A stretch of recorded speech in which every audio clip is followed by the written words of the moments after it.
Watch this video.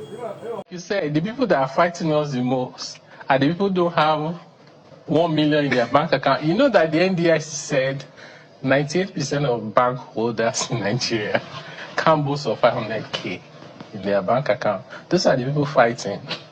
So I think something we underestimated in this reform, we said the current system is regressive, taxing the vulnerable more. Let's make it progressive. In fact, there was one of our meetings where we were saying it's going to be hard for these rich people to go out and be protesting because they don't want people to know that they are rich.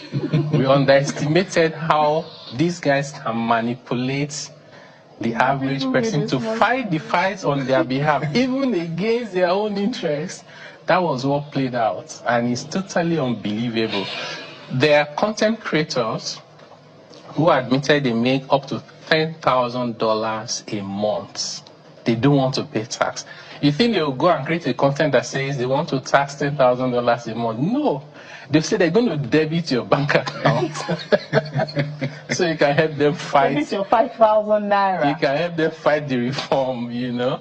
So anyway, nobody will debit your account. Any amount of money you transfer, whether it's 1 billion, whether it's 1,000, it doesn't matter how you describe it, nobody will debit your bank account.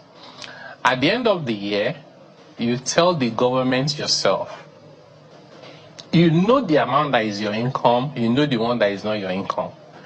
So you tell the government, this is my income and here is the tax. If you are exempted, you don't need to pay any tax. Just say, this is my income and I'm exempted from tax. So it's a very simple process that we are even simplifying even further. Now, if you run a small business, this is even one of the biggest benefits of the tax reform. If you run a small business as a sole proprietor, as an enterprise, or you just hustling, you don't even have a name for the business, you just hustle. Today, there are all manners of levies and taxes. Under this new tax law, we've developed two instruments.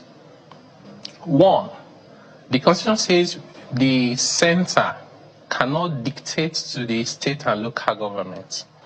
So we then drafted, along with the Joint Revenue Board, we drafted a tax harmonization law for subnational. Do you know, I haven't seen this kind of suite before. They're enacting it very fast. Ekiti State started. We have Zamfara, we have Anambra, we have Kano, and I think even just yesterday now we have another state as well.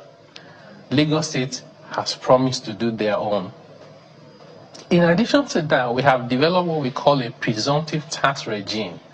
In that presumptive tax regime, we said if your annual income turnover is 12 million or less, you have no capacity to pay tax because that 12 million is not the money you can spend, right? That's turnover.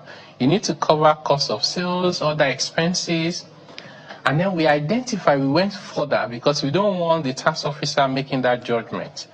We went further and listed certain businesses that cannot make money. Vulcanizers, somebody is roasting corn by the roadside. You know, there's some businesses where if you have customers for 24 hours and you manage not to sleep, you are still a poor person. So those ones are listed specifically. What we are planning to do is for them to get an exemption, tax exemption stickers, so nobody will bother them. So